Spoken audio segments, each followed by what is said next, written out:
અને આ બાજુ કંઈક બનવાનું ચાલુ છે. આ બાજુ બગીચો ને બધું બેઠે એવું બધું જબરું છે. જય મહાકાલી. દોસ્તો હવે આપણે 1 કિલોમીટર આગું હોય અને હવે હાઈવે આવવાની તૈયારી છે. તો આપણે કહું પોલીસવાળાને ખોટું પૈસા આલી દેવા એટલે આપણે હેલ્મેટ કોમમાં લઈ લઈએ. તો હેલ્મેટ તો પહેરી દઈએ આપણે. હર હર મહાદેવ. દોસ્તો કેમ છે બધા? મજામાં? ફરી સ્વાગત છે કે આપણા નવા વ્લોગમાં. રોજ આપણા ઘરેથી વ્લોગ ચાલુ થાય છે. આજે તમને અલગ જગ્યાએ લઈને આવ્યો હું. જય શ્રી મહાકાલી ધામ. દોસ્તો મંદિર બાકી ગજબનું હોય. તમને દર્શન કરાવી દઈએ. હું જાઉં છું બહાર પાટણ માટે. તો પાટણ માટે નીકળ્યો હું. આપણા વાઈફને 2 જણા છીએ આમ તો. એટલે એનો વ્યૂ નતો લેવાનો એટલે મૂકું અડધા રસ્તે પહોંચીએ ને પછી બ્લોગ ચાલુ કરીએ. તો બુટ ઉતારી જઈએ માતાજીના દર્શને.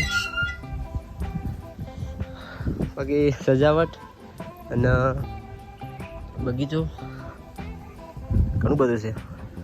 ભગવાન શ્રી કૃષ્ણ, અર્જુનનો રથ અને આ બાજુ કંઈક બનવાનું ચાલુ છે. આ બાજુ બગીચો ને બધું બેઠે એવું બધું જબરું છે. જય મહાકાલી. જય માતાજી. દોસ્તો મહાકાલી માના ધામે આવી ગયા આપણે, પણ મંદિર હાલ તો બંધ છે. અને તમને મૂર્તિ કદાચ દેખાતી હોય તો એવું છે કે માતાજીની મૂર્તિ મહાકાલી માની વ્હાઈટ છે એકદમ. પણ દેખાતું નહીં તમને, મને એવું લાગે. મને દેખાય. જય દાદા, જય દાદા. દોસ્તો મહાકાલી માના દર્શન થઈ ગયા. બાકી મંદિર તો ગજબનું હોય, જોરદાર. કોઈ ઘટેવું નહીં મંદિર પર તો. આ બાજુ બગીચામાં એકવાર હું આવ્યો તો આમ તો ત્યાં બાજુ જબરું બધું બેસે એવું. આ બાજુ છોકરાને રમે એવું હોય, મતલબ છોકરા માટે જે વસ્તુ હોય બધી લપસણી ખાવાની, ચૂલો. વાહ ભાઈ વાહ. જય માતાજી. એકદમ શાંતિ લાગે. કોઈ દેખાતું જ નહીં આમ તો. કોમ ચાલુ, બધા માણસો બધું બેઠા ઘણા બધા. આમ તો ક્રેન પડી છે, કંઈક નવું બનવાનું પાછું. મહાકાળીના મંદિરની બાજુમાં એક ફોટો દેખાડો. મને એવું લાગે કે પાવાગઢનું સીન છે, જૂનું મંદિર એવું જ લાગે. આપણે આ છે પલ્સર લઈને. જય માતાજી. હેલ્મેટને એવું લઈને આવ્યા હે, કારણ કે પાટણની પોલીસ લઈને બહુ સ્ટ્રિક્ટ છે. પાટણની પોલીસ બાઇક આખું ડિટેન કરી લે એવું હોય, એટલે હેલ્મેટ જોઈએ છે. તો હેલ્મેટ લઈને આવ્યા આપણે. દોસ્તો હવે આપણે 1 કિલોમીટર આગું હોય અને હવે હાઈવે આવવાની તૈયારી છે. તો આપણે કહું પોલીસવાળાને ખોટું પૈસા આલી દેવા એટલે આપણે હેલ્મેટ કોમમાં લઈ લઈએ. તો હેલ્મેટ તો પહેરી દઈએ આપણે. દોસ્તો હેલ્મેટમાં જેવો લાગુ બાકી મજબૂત થાય ને તો લાઈક કરી દેજો. આપણે પોલીસ પ્રોટેક્શન છે પૈસાની બચત માટે, માથાની બચત માટે નહીં. ફાઇનલી પહોંચી ગયા છે. ચોકણ આવ્યા ખબર આપણે પાટણ જનતા હોસ્પિટલ. તો આપણે ખબર લેવા જવાનું છે. તો આપણે દવાખાને થઈને આવ્યા આપણા મોટા ભાઈ ઘરે, નરેશભાઈ આર્મી. તો એમને પાટણમાં મકાન લીધેલું છે. જય શ્રી કૃષ્ણ.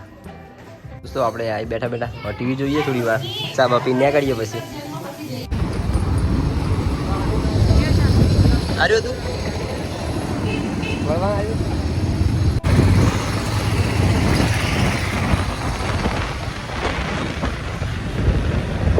દોસ્તો ખાઈ લઈએ પકોડી.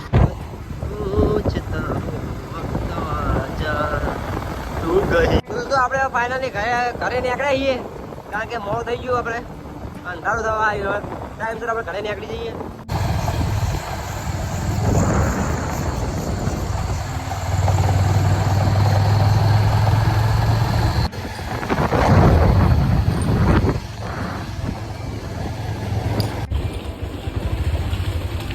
કાન્હાજી લેડી લેતી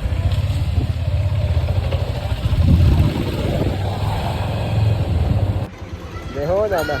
આપણે દાદા દર્શન થઈ ગયા. દોસ્તો આપણે આવી ગયા ઘરે, અને ઘરનું તો છોટું કેમ ચાલુ.